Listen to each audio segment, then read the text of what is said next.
Hello, and thank you for joining us today. This is Ashley McHugh from Insurance Newsnet, and I will be the administrator for today's webinar, How to Run the Perfect Virtual Client Meeting. Moderating the webinar is John Forcucci, Editor-in-Chief at Insurance Newsnet. John joined INN earlier this year following a long career in journalism. Our panel today includes Shari Rash, founder, financial advisor, and money coach at Greenway Wealth Advisory, and John Reed, president of Premium Finance Life Insurance. John Reed helps advisors and strategic partners implement and maintain advanced wealth and business protection and transfer strategies for their most valued customers. He has helped insurance advisors with over 200 premium finance cases, resulting in over $2.5 billion of coverage, over $460 million of finance premiums, and over $56 million in first-year commission. Shari Rash is a virtual financial advisor who helps millennial and Gen X families achieve the life they want by providing customized financial solutions to turn their income into wealth. Services include financial planning, wealth management, insurance, and retirement planning. Please ask any questions that you may have in the questions pane during our discussion, and we will get to as many as we can at the end. And with that, I'll turn it over to John. Thanks, Ashley, and welcome to our participants, Shari and John. COVID-19 changed the way we all do business. We're no longer guaranteed face-to-face meetings with potential clients and business partners. Today, we'll be talking about how to master the virtual client meeting and the advantages online meetings might have for your practice. Before we get started, let's get a sense of how often the members of our audience participate in virtual client meetings. Ashley, would you launch our first poll? Yeah, the first poll we have is, what percentage of your client meetings are virtual meetings? None, a small percentage, about half, most of my meetings, or all of my meetings. We'll give you just a second to cast your vote here.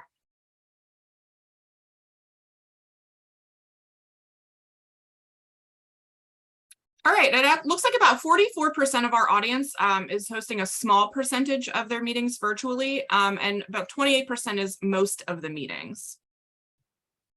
Okay, that's more than I thought. Interesting stat. Thanks, Ashley.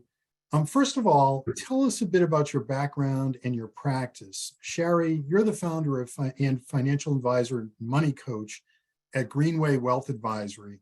What was your background prior to Greenway Wealth, which you started in 2019, and what led you to start your own practice?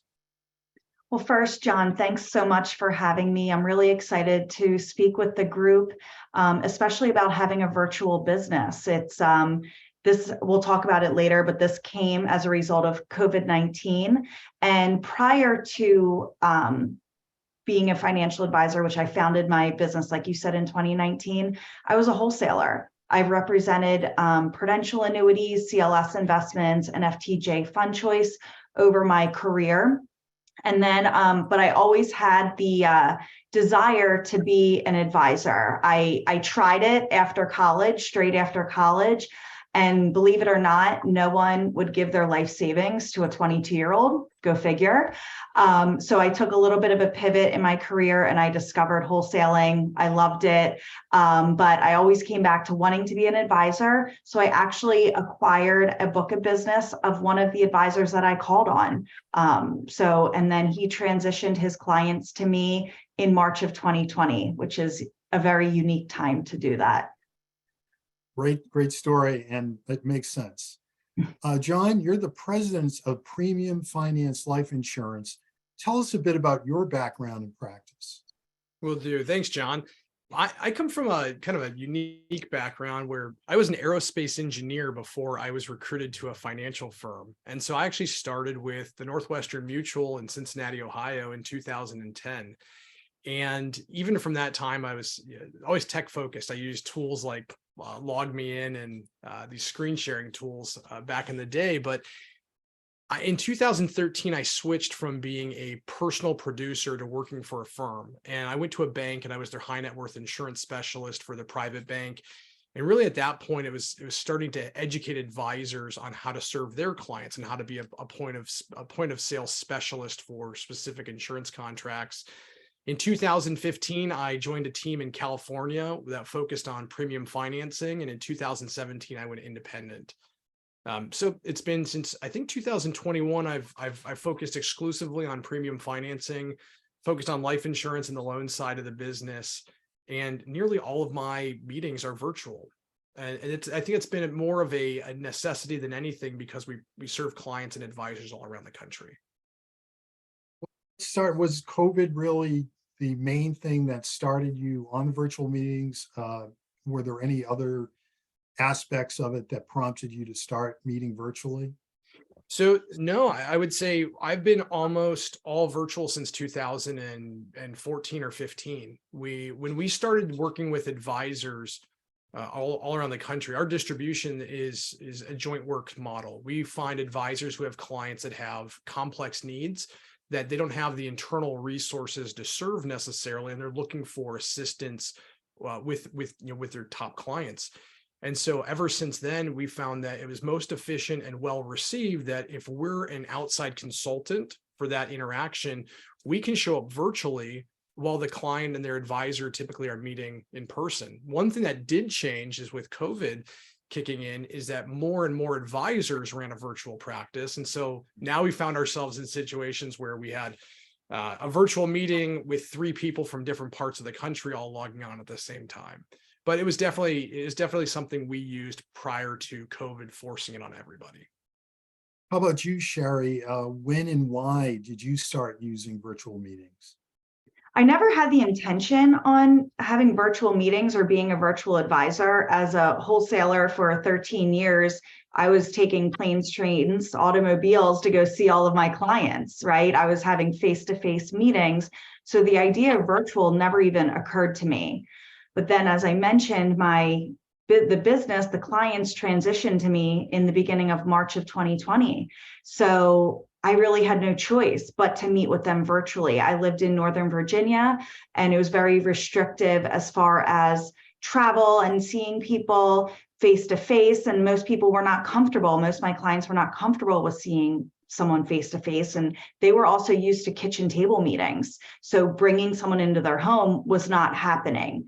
And so the timing worked out well because at that same time, I wasn't having to serve as tech support for my clients. Everyone was already learning how to use Zoom. We were having the Zoom happy hours and all of that stuff. So it made sense. Well, if I'm seeing my family and friends on Zoom, I'm going to see my advisor on Zoom as well. So we started, I just had no choice but to start meeting with my clients on Zoom. And as time was going by, I was getting the hang of it, they're getting the hang of it, and it was just working. And then a year later, I sent out a survey to my clients and I said, we've been meeting on Zoom all of this time. Tell me what your feeling is. Do you want to go back to in-person? Could you take in person or leave it? Or do you want to just stick with Zoom? And I would say 97% of them said, no, let's stick with Zoom. So once I saw that, I didn't look back. I was all virtual all the time. Are there advantages to virtual meeting versus face-to-face? What are the advantages and are there disadvantages? I 100% think there's advantage to virtual. I work primarily with younger families. So if you were to try to get spouses or partners together that have children, they're going to have to get a babysitter or leave work to do so, fight traffic to get into my office in Northern Virginia. It would just be a very stressful experience, or I'd have to come to your house. And when I have someone come over my house, I'm straightening up 2 hours before they come over. I'm trying to clean up the toys, make sure the bathrooms are all clean for this 1 hour meeting, which never lasts an hour, right? It's always longer than that. And then you're exhausted when it's over. So a 1 hour meeting could easily end up taking up 5 hours of your day between traveling and all of that. So the benefit with virtual is that you turn on your computer or log into Zoom at the meeting time, we have the meeting, and then you can go about your day. Your background as a client can be messy. Who cares? Your cat can walk along your table. That happens all the time. Kids are yelling in the background. It's life. I have 4 children. Sometimes I bring my children to the office with me if they're sick. I have my puppy here right now, and he makes an appearance. So it brings a human element, but I will say the disadvantage is you do miss out a little bit on the small talk and getting to know each other and more of the touchy-feely type of conversation versus being in front of someone. Very interesting and very efficient use of your time, it sounds like. John, what about you? What are the advantages and disadvantages? I found that the advantages are more about efficiency than anything else. It's the ability to see more clients in their own space where they're comfortable and be able to process more data that way. We can use screen shares, which I think are really nice for some aspects of it, where we can keep people's attention on certain aspects if we're doing screen shares or we're using documents on the screen. If we're running through a presentation, though, it's hard. You find this balance as you transition from being in person to being virtual, that the method that you found is helpful or well received from clients, where maybe you're taking a presentation, you're circling aspects or columns and you're handing it to them and having them follow along. You just have to convert your presentation style and what you found is well received into a virtual environment. Where I think there's disadvantages is that if you've never met somebody in person before and your personality or your attitude is that you want to have looked someone in the eye, you've wanted to shake their hand, you've wanted to give them a hug, you want to sit down and share a meal with them, you can only do one of those four things virtually. You can just look people in the eye. But the flip side is that as it's been more and more well received, as more people are comfortable with this and they're willing to do things like telemedicine. If you think about it, now we can do a virtual meeting with a doctor somewhere, and we're willing to take health advice, which is the most valuable thing we can take into account. We will do the same thing with our financial advisors. But I think a great combination that I found is that we'll do virtual meetings for a first meeting, and then I offer after that point, every meeting, whenever I send them my Calendly link, it asks, do you want to meet on Zoom or do a phone call?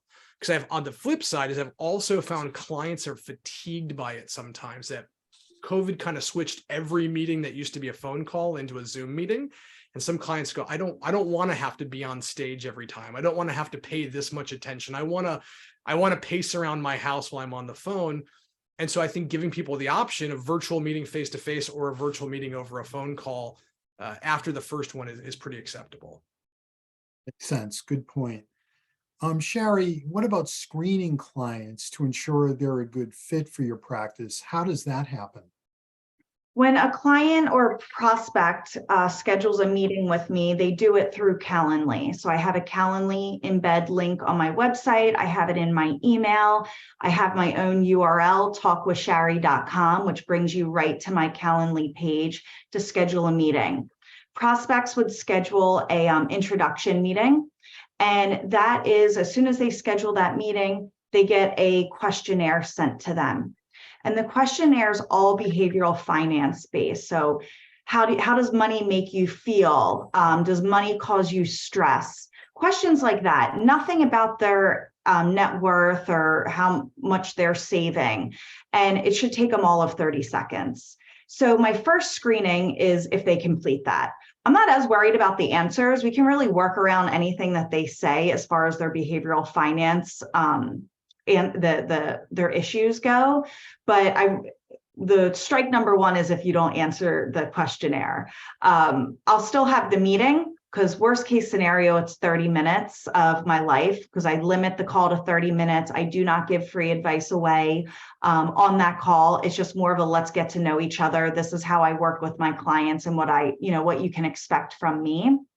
And so not to say that we won't work together if you don't complete the questionnaire, but at least that's a little bit of a red flag. So that's my main screening. If they're not a fit, worst case scenario, it's 30 minutes of my day that I lost. Right. What about preparation for that virtual client meeting, including for the client? You use a program called Financial Foundation, Shari. Tell me how you use that to start the process with your client. Financial Foundations is a program I created that it's essentially financial planning, but at the very basic level.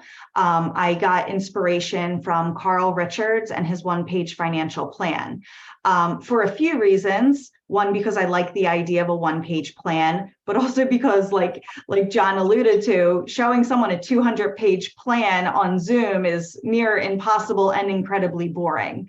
So I created Financial Foundations based off of questions every client has asked me, starting with how much should I have in an emergency fund? How much insurance should I have? All of these basic items that I just share the end result, the report with the client through Google Doc. So it's completely virtual. So then they are walking away with something when they go through the program. But again, it's all virtual and it's very easy to walk through and present in a Zoom meeting. What about you, John? Is there any special prep work that you do with your clients before a virtual meeting? So because our practice, we're a joint work team, there's kind of two levels to it. The first is with advisors who want to work with us directly. And what typically we look for is same thing if we were meeting somebody in person. We want to know, how did they find us? Were they referred to us by a common third party? What are they looking for? And I like to set those expectations up front, get the rules of engagement out, the different ways that we work with people. I give away all my information for free. And effectively what happens is if an agent wants to work with us because they see our transparency for this one special strategy we're doing, which is the financed insurance strategy, they'll bring us on board to help implement that. But I want everyone to know exactly what we're doing and how we work up front. That way advisors don't waste their time with us. And the same thing with their clients. Kind of the mantra we've developed internally is get to know as fast as possible, and get to know is NO, where if we have someone who wants to use a specific concept, if they aren't going to qualify, if there's going to be headwinds against it, or there's going to be issues with it, I want to make sure everyone's time is saved by getting to that as fast as possible. And we do that with a basic intake form where we're looking at almost the results. It's like the synthesis of what Shari's done, where after she's done an initial meeting or done a full intake, I want to see who's the client, what's their net worth, why are they purchasing insurance, what are the outline of their assets, and what's the next steps that you've already set. And so I break it down to just very basic information that doesn't have a lot of the color. It's not the comprehensive side. It's almost the result of the comprehensive side. Well, both of you have mentioned that doing a virtual meeting means you may not have sort of that early chit chat with the client when you first meet them. How do you put a client at ease in a virtual meeting, especially if it's their first one? John, how do you go about that? I still do chit chat. I love it. I don't get right to business right away. And I think it's important to read the room. It's easy to forget when you're on a Zoom meeting that it's a normal meeting. And so there's that fine line we've all had to learn to walk, which is what's the right amount of small talk? Where do you make the personal connection, and where do you drive value and help with that? I love to ask people about what's going on in their background. If there's photos, I'm so interested in it. If you're doing virtual meetings regularly, a lot of times your background's pretty intentional. If clients have something there, it's great to ask about it. You want to know, you want to remember what they find valuable inside it. So that I would say there's a lot of small talk going on still. What about you, Shari? How do you go about putting your clients at ease? I'm pretty candid about the fact that I do pride myself on being different as an advisor goes. On my website, I say something along the lines of, if you want your advisor to wear a fancy suit, drive a nice car, and have a corner office, you're going to be disappointed with me because I'm the opposite of that. I wear t-shirts every day. This is a long sleeve t-shirt. It's a little chilly right now, but so I dress casually. Because I don't have a fancy office, this is my office. And I work in a shared workspace.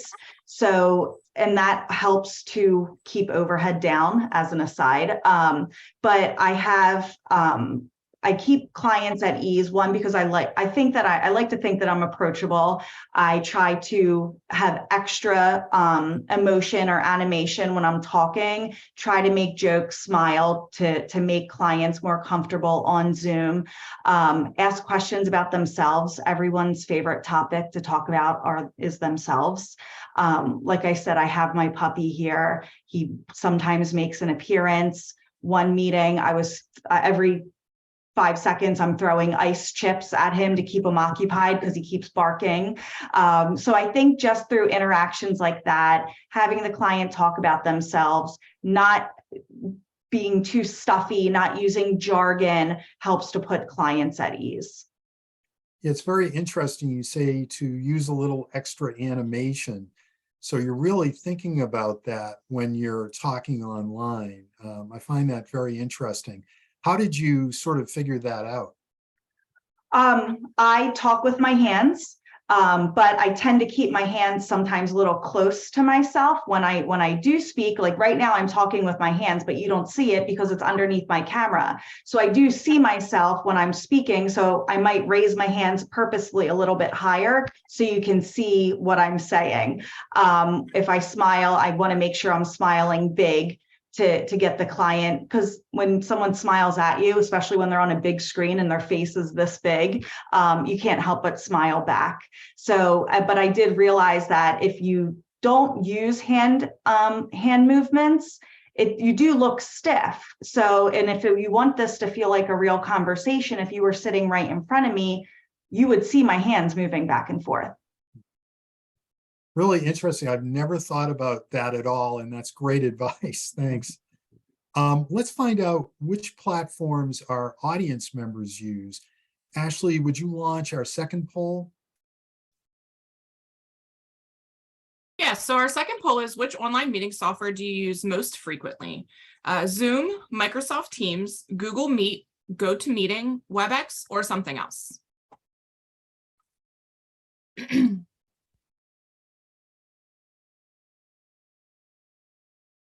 63% use Zoom, followed by Microsoft Teams and GoToMeeting. Great. I guess not too surprising. John and Shari, you both work primarily in Zoom. Tell me how you arrived at using Zoom, and have you tried other platforms? John, let's start with you.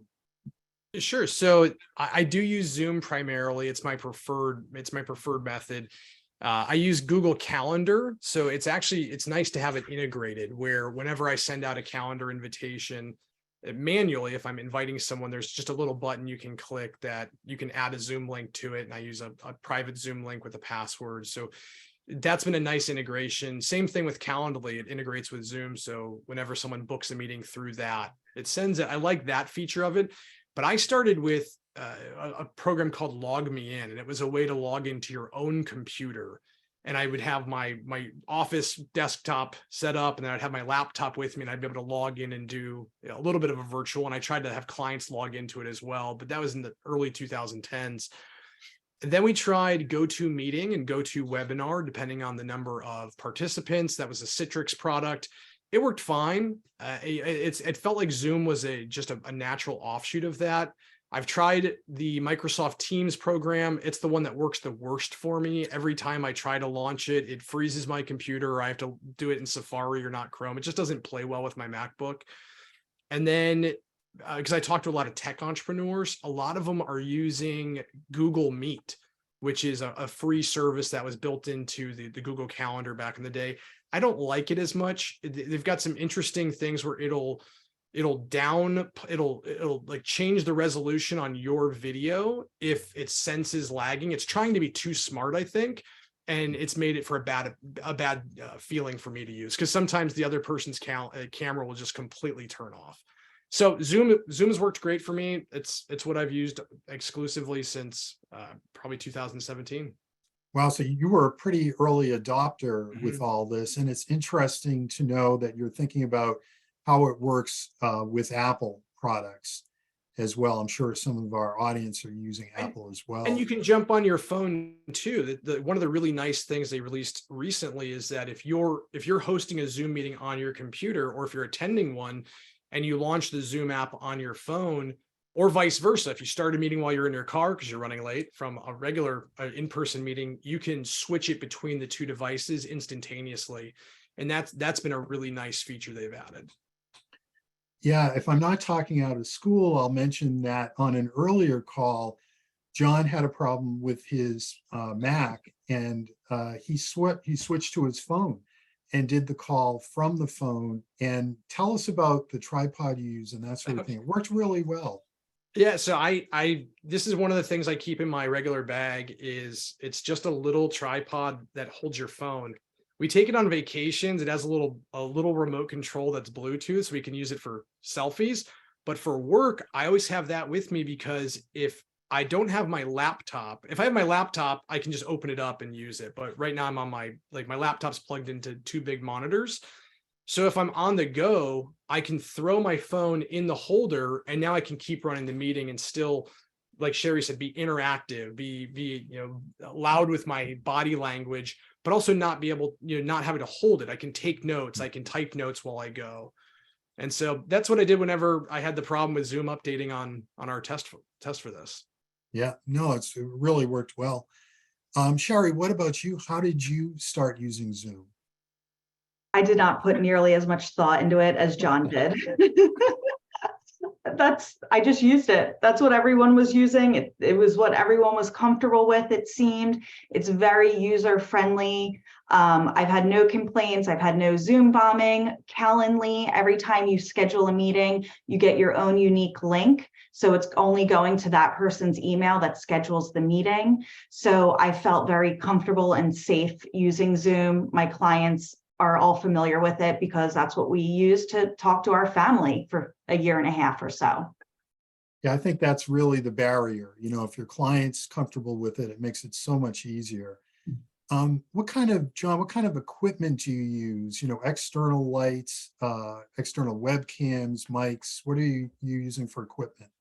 So on my home setup, I use a standing desk for one. And so because I don't want to be, if I'm standing up in a meeting, this is what it looks like. And that's not very attractive. So I have a really tall stool as my office desk, my seating area. So to keep myself centered, I have a little light that's it's rechargeable light that does soft and bright colors. I use behind my computer screen. This way, if it's not yet sunrise, because we're on a time difference on the West Coast, I can use that to make my face brighter. I have another lamp on the side I use to make sure the back feels like it's natural sunlight. I have an external webcam. It's a Logitech. I need to upgrade it, I think. I kind of want to go with a wider view. I think that would be nicer to get more of myself in the frame. And then I use a set of clip speakers on my desk for audio. It's fun to jam out to also whenever we're not on a call. And then the microphone is the thing I overthought the most, which I use a Yeti Blue mic. I don't know if you can see it if I pull back, but almost there.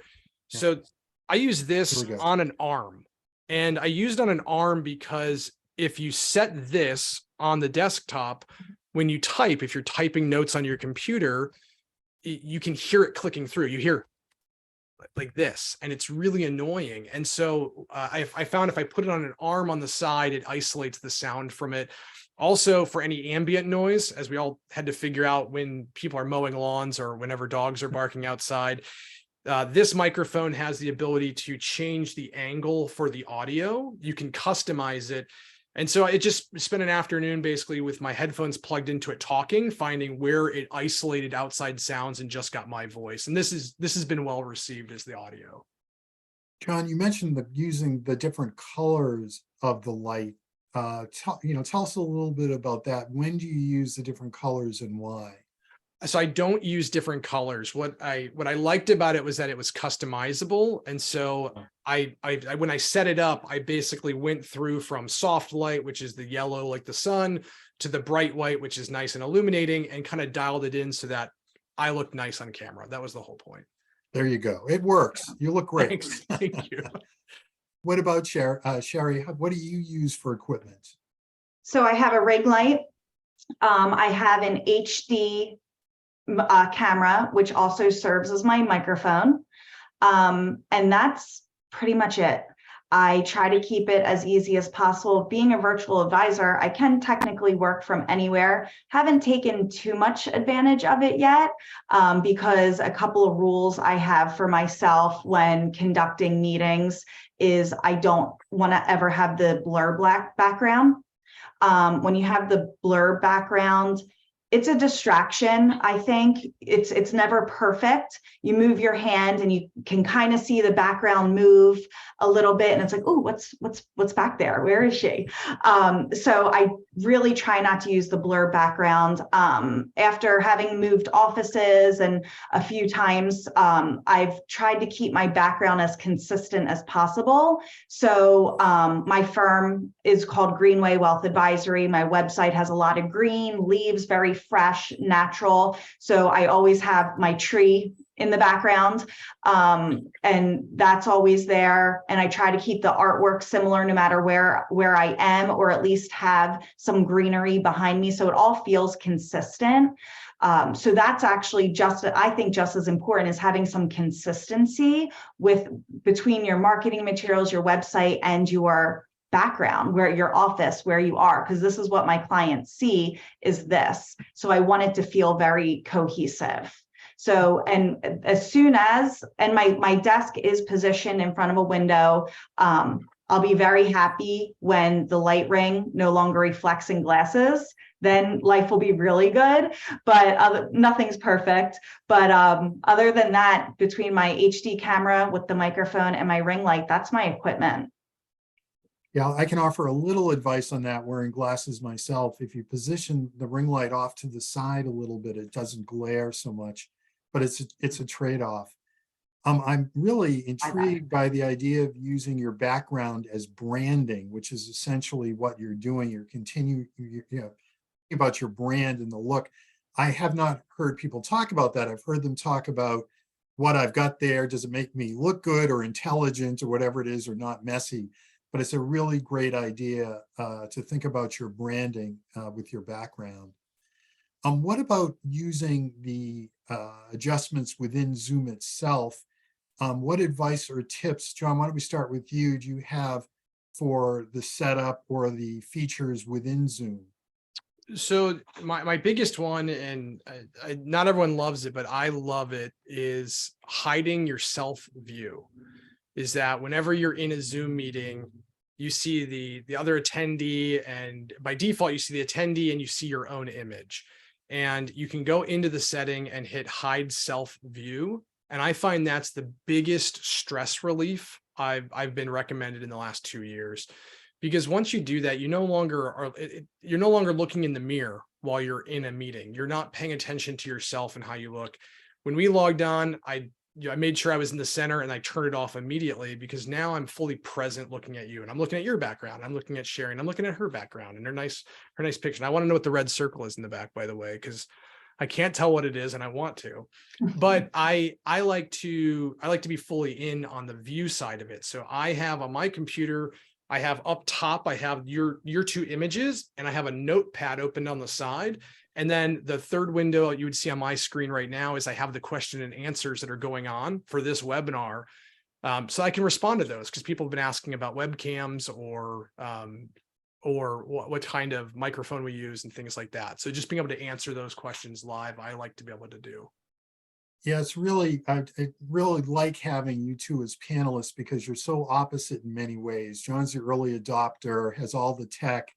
Shari keeps it simple. And I know in terms of being able to see yourself on screen, Shari, you have an opposite opinion there from John as well. Tell us a little about that. I approach it much more from a vanity perspective, John.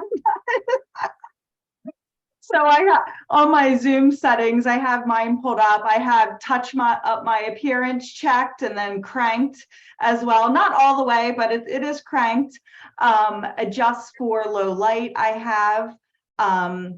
And something else, because lighting is really important. You don't realize how important it is, but if the sun shifts just a certain way, or if light's hitting you the wrong way, it can look much darker on your screen than it really is in your room. So lighting is very important. Something else I turned off was mirror my video. So I have it set up. So if I mirror my video selected, you can see in the back where I have Diffuse, a book I co-wrote with one of my friends and also financial advisor. So I have that kind of there in the background. But then on this side, I have a Carl Richards sketch that I don't want it to be front and center, but it can be a point of discussion if necessary. And if mirror my video was checked, all the words would be backwards. And again, I wear t-shirts, so sometimes there's words on my t-shirts, my words would be backwards. So that's just a small change you can make to kind of show that you know what you're doing on Zoom. Very good, and things that we normally wouldn't think about. So thanks. That's a good tip as well. One thing I think is really important I want to throw in here is that when you're working with people who are new to Zoom, and this is a nice thing about using one platform and digging into the features, like the appearance stuff is wild. It's great. You're 100% right. It's nice that you can do all that. And knowing where it's at in the menus and how to change the volume or which microphone or which webcam it's using if you have multiple, knowing how to navigate those things will come after using it for a little while, but it's really helpful when you're meeting with people who don't use it regularly. And you can help them be at ease on the other side of the conversation by understanding what they're going through and being able to help it. So it's actually learning to use it as a nice rite of passage to help your clients. Yeah, it might even be useful with all the other information you're giving your clients, maybe to give them a very brief tip sheet of some kind as well. It's a good thought, John. Let's talk about the clients a little bit more. How do you present? We talked about this a little earlier, but I'd like to get a little more into it. How do you present information to them on a screen in a meeting? How detailed can you get, and how does that work? Shari, why don't you go first? It is actually rather rare if I'm presenting materials to my clients. Like I said earlier, I'm not trying to overcomplicate, use jargon. I want to keep concepts as simple as I possibly can. And I feel that putting a big IPS in front of someone and walking through it is the exact opposite of what I'm looking to achieve. So the vast majority, I mean, 95% of my meetings, I bring up no materials. It's purely conversation. Or if I do have to show something with a visual, because everyone learns differently. Some people are visual people. So if I can tell the client's not clicking what I'm saying, I will bring up a visual, but it's one page. It's one piece. I have it handy and I can bring it right up and put it right back down when we're done talking through it. So I try not to use too many documents during our meetings. If I have a proposal that I want to show the client and maybe I want them to have it before our meeting, I will use Loom to record myself presenting the document to them. So walking through the proposal or the illustration. And again, it's a couple of minutes long that I'm doing this for. I'm emailing it to them before our meeting. Please take a look at this. And then so they enter the meeting prepared. And again, I don't have to pull it up in the meeting and overwhelm or confuse. John, you may be in a little different position. I know you're talking about a lot of different information. How do you deal with presenting it during the virtual meeting? So you're exactly right, because most of the time, whenever I'm on, the initial fact finding has been done. We're typically past discovery. And so now we're at the point where we're doing more of a review or an analysis and sharing with them how it went. So what I like to do is have a PDF document of my presentation, and I do a screen share. Now, my home setup is I have two monitors next to each other. And so when I'm running a meeting, I keep Zoom on one, in this case, the left one, and I'll put the presentation on the right. And the reason I do that is I don't want to mess up or show off my desktop and how messy it is and how many icons there are on it. So if I put this in full screen on one monitor, when I launch it and I'm looking over here, even though I'm not looking at the camera anymore, the microphone still picks me up and I'm that little window now at the top. So it's okay not to be making full eye contact. And I'll run through the presentation on the other screen. I like to use the annotation tools. There's an option where you can draw on the screen. And I use that to drive people's attention to specific areas. I ask a lot of like affirming questions of, can you read this? Is this legible? Is this large enough? Because you'd be surprised whenever you set a Zoom, your expectation is that someone's going to be watching it on a computer screen, but you'll have situations where people are answering from their iPad or their phone in their car. And all of a sudden now your full screen presentation really doesn't work on a phone. So what I look for is very large font in the presentation for as much of the storytelling as I can do, where I'm walking through how we're doing the analysis or who's using certain products. And then whenever it comes down to the actual numbers, I limit it to 20 lines of data, which still might be a lot, but because we're looking at for life expectancy projections, I'll do multiple pages of that instead of shrinking the text. And then I'll have summary graphs and things like that I've built as well. But it's well received. People will inevitably ask for a copy of it afterward. And I love what Shari said about Loom. It's a great tool. Plus, if you use the free version of it, you have a 5-minute time limit, which is an excellent keeper to make sure that you're staying on point and driving the right value to the client. So I like that a lot too as a follow-up. Yeah, managing the time is important, and that helps you do it. How do you ever run into difficulty, John, when someone says, no, the type is too small? Do they ask, how do I enlarge it? Or, are they stymied by some of that? So I try to be proactive, but if I haven't been and someone says, I'm having a hard time reading it, or you see this one where they're zooming in and they just put their glasses on and they're leaning in, is I'll ask, hey, should I enlarge this? And then it's as simple, because it's a PDF document that's on the screen share, as zooming in on it. And that's a nice thing to be able to do as well. It's pretty simple. All right, great. Now, what about closing with a client? Do you need to get them to sign documents, that sort of thing? And how do you handle that? Shari, what do you do in those kind of situations? As far as closing documents go, mostly everything I do is through DocuSign. Everyone's used to DocuSign by now. So I send DocuSign documents and it'll come shortly after our meeting. My assistant, who's also virtual, she will send the documents off. I'll let them know. I give an introduction to my clients and the assistant my assistant via email, so they know when they see a different name, it is a legit email that they're receiving. So most all of my documents are DocuSign, and it just, again, is being a virtual advisor, that only makes sense, right, to use virtual documents. It kind of fits. Yeah. John, how about you? Unfortunately, I can't do DocuSign for most of our documents, and it's a bummer we can't, because it's so efficient. So the second mantra that I'll share with you that we follow in the company is make things paint by number simple, where when we're putting out an information request and we're gathering certain documentation, we'll either, when I ask for a personal financial statement, that's going to come back in a format that they've driven, or I'll give them a template for it. And then if I need follow-up documents, rather than saying something that could be ambiguous, like I need the current statements for your brokerage accounts, I put together a punch list in an email that says, I need TD Ameritrade account ending in 321 that has approximate value of $870,000. I need the trust document for the John Reed Family Trust dated 1/1991. And I put together a punch list for them. So it's as simple as going through it and checking boxes, but specific documents.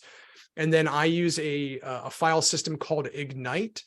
And Ignite is a cloud storage. It's HIPAA qualified. And I will put a link in that allows clients to directly upload files to it, so it doesn't have to go through email. Very good. So you can do all of that. There really aren't any barriers, I guess, is really the point.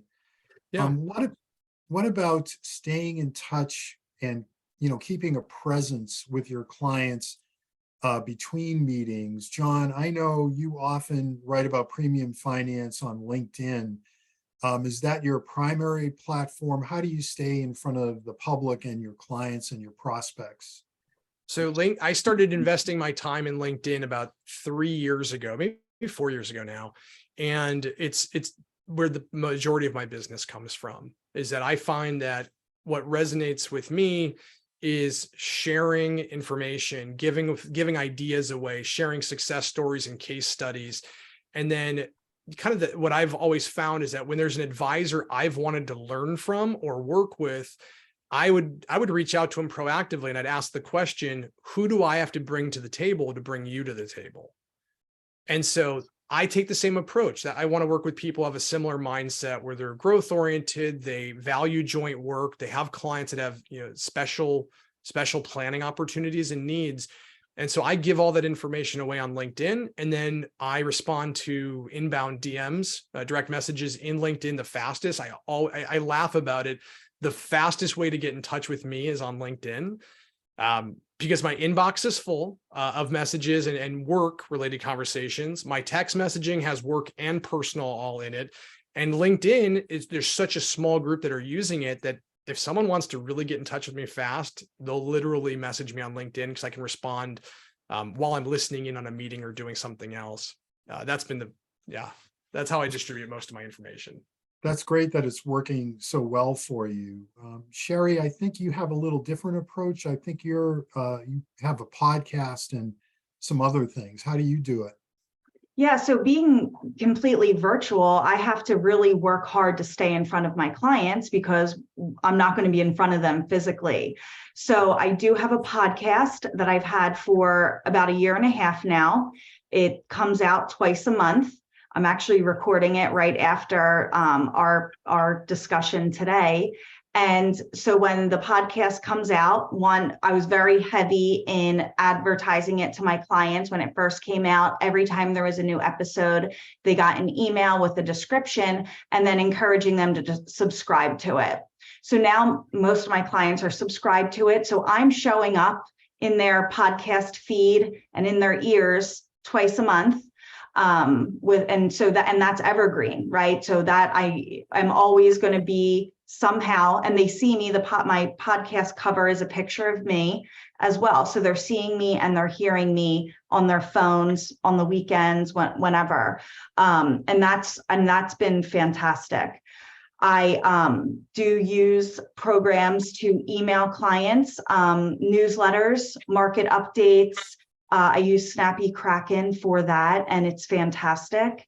And that's a great way to just give little bites of information to clients to stay in front of them. And then I actually also have a quarterly newsletter that I print and mail to clients for those that are like, I get enough, emails and all of that, just something quarterly that I give to them, that I send out. That's all great. Just as a small note, how hard was it to learn to do podcasting and get into the groove on that? I found a company that pretty much it's turnkey. I have a producer. If you have no idea what you are doing with a podcast, do not do it on your own. Find a producer. Do not edit it yourself. It's a complete time suck. So I found a company that has a producer that puts it on Apple and Spotify and all of those platforms for me. And it's fantastic. The company is called Third Wheel Media. Tell them I sent you because I get a free month if you do that. I highly recommend them. It makes it so easy and it's professional and I love it. Excellent, great advice. Thank you. What about, I want to hit on security just briefly. How do you ensure you don't remember the Zoom bombing of, yesterday, but how do you protect yourself and your clients security-wise online? John? Yeah, so I got to witness some Zoom bombing. It was interesting to see how that was the creative thing that kids who weren't in school figured out how to do. But I think the best way to avoid that for someone who's just starting to use virtual meetings is don't email out or post in a public place what the link address is. That's the easiest way, is just send it to the clients who need to be there. Don't make it a public thing. Also, adding a password or using a link that's specific for each type of meeting you have, I think that's valuable. The way that I do it is I use the waiting room function on Zoom, which means that it's not until I launch the meeting and I physically accept each attendee that they are actually in the meeting. And I do that because I use the same Zoom link for everything, the same meeting ID. The meeting ID is my phone number because I thought that'd be an easy one to remember. And for clients who forget, I can tell them it's my phone number and they can figure it out themselves too. But and I use a password on it, which is it gets included in the clickable link. But doing those two things really helps out. And then I also have disable screen share as a default, so that if someone does log on and get past that or decides to go rogue, that they aren't going to take over the screen and bother everybody else. And yeah, I think those two things really make it pretty secure. And I don't record. If I am recording on Zoom, it's something we've talked about beforehand. It's never just thrust on somebody, or it's not my default. And typically if we're doing that, it's because they want some educational material for their downline, or they want to review what the presentation looks like again in a longer format.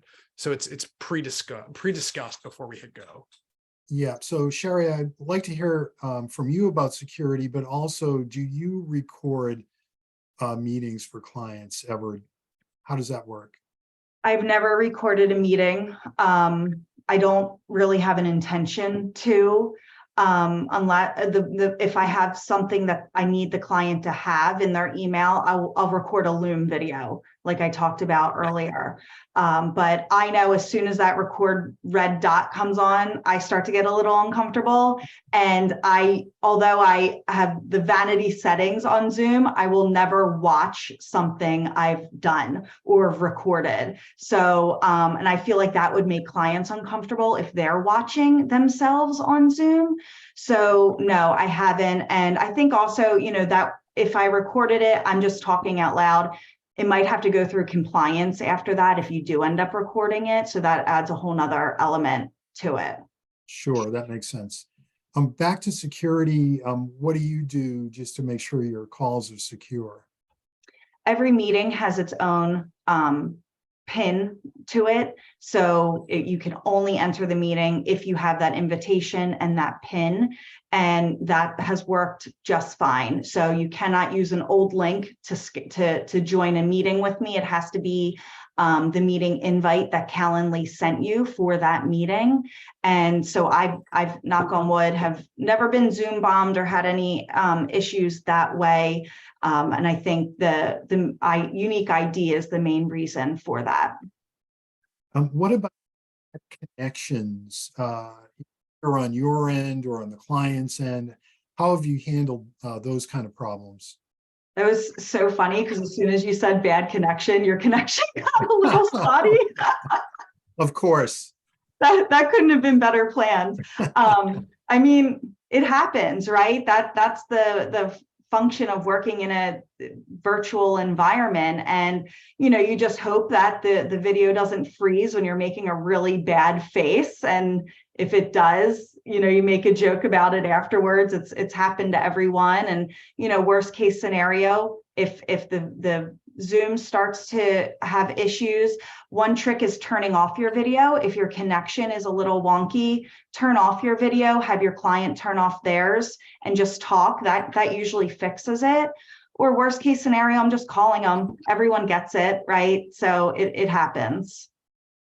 What about you, John? And yours may be a little more complicated if you have three parties in the conversation.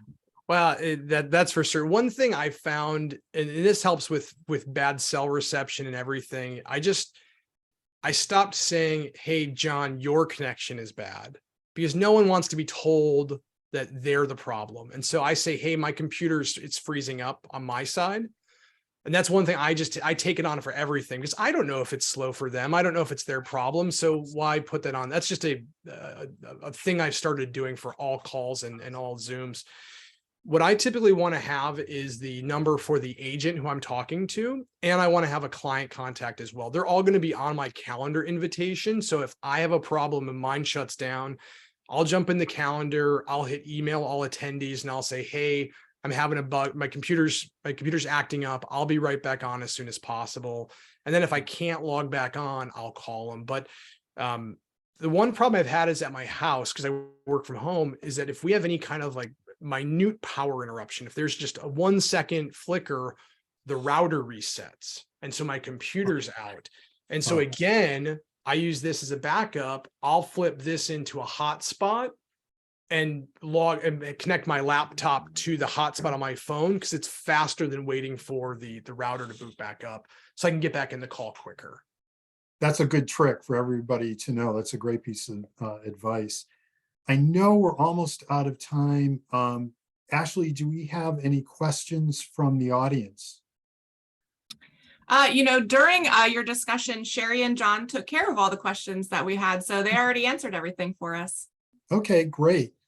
Let me just ask about the client preferences too, and I wanted to go back to that.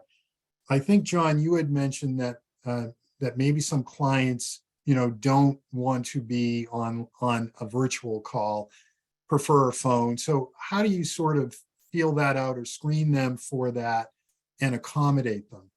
So 2 ways. One, I'll just ask them. Whenever I'm scheduling a meeting, I'll say, do you want to jump on Zoom or do you prefer a phone call? And I'll let them choose. The other thing is, whenever I send out my Calendly link, in the Calendly link, I have it programmed where when it asks for location, they can either click Zoom and then the invitation will include my Zoom link, or phone call and it'll ask for the phone number for me to dial. And so I put both of those in there.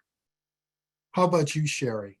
Same. Calendly offers a phone call and a Zoom link, and they can choose what they want.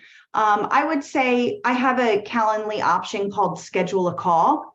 And really what that is, hey, I have a quick question, and maybe they don't want to play phone tag, so they just schedule a quick half-an-hour call with me for tomorrow. That can be a Zoom or it can be a phone call. And I would say my schedule a call calls are 50-50. My annual reviews, most clients choose Zoom for that. But yeah, Calendly gives the choice to them. If a client says, do I have to meet you on Zoom? Like when I'm talking to them, no, absolutely not. We can meet, on the phone if that's better for you. If I know, in the rare chance that I'm presenting something, I may say like, I do want to show you it. So I'm going to email it to you ahead of time. I'll send you a video to walk through. Or if you really don't feel like being on camera, just keep your camera off. It's fine. It's just so you can see my screen. So I may explain it as to why I want to meet with them via Zoom, but it's phone. I have clients that I have no idea what they look like. I could pass them on the street and not know who they are. And we have a great relationship. So it doesn't have to be video. The one thing I just went through my Calendly is that depending on the meeting type, whether it's the initial conversation or whether we're doing a case intake or reviewing something, I've limited what they can do for the options. For an initial discussion, I require it to be on Zoom. That's the only offer I give because I want to make a face-to-face connection on the first call. That's important to me. For discussing a case, we can do a phone call or a Zoom or email. And then for a review, because I'm going to be sharing my screen, again, that's a required Zoom meeting. So depending on the purpose of the interaction is where we would drive that option. Great. Ashley, any other questions we need to answer? How are we doing on time? We're doing good. It's 1:58 right now. The only question I had is someone had requested John and Shari's contact information. So I will actually send you both their email address if you would like to get in contact with them. Great. All right. And just as a last question for each of you, is there one piece of advice you'd like to leave our audience with that I haven't asked you about? So John, let's start with you.